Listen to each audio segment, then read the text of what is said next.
Deri nga java e ardhshme duhet të definohet formati i grupit të punës për një kohë të ri zgjedhor. Në takim me gazetarët, kreu i kuvendit Afrim Gashi tha se ka insistuar që grupi i punës të punojë në kuvend, kurse përbërja e tij mbetet të definohet ndërkohë. Në të do të ketë përfaqësues të partive politike, por nuk është akoma e qartë nëse do të ketë edhe ekspert. Qeveria ka njoftuar kuvendin se e ka hapur temën e kodit zgjedhor dhe se një grup pune nën kompetenca të qeverisë ka definuar një draft version. Përmbajtja e draft versionit nuk dihet akoma. Një draft u përpiluar rreth 2 vite më parë, por nuk e pa kurrë dritën.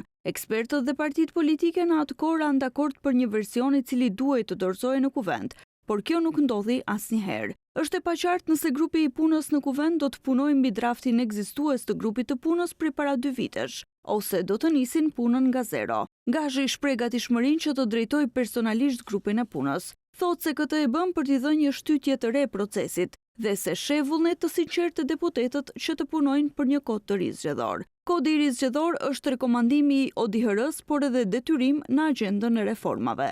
Detyrim është edhe ndryshimi i kodit penal, i cili Gashi thotë se shpreson që do të jetë para deputetëve deri në fund të këtij muaji.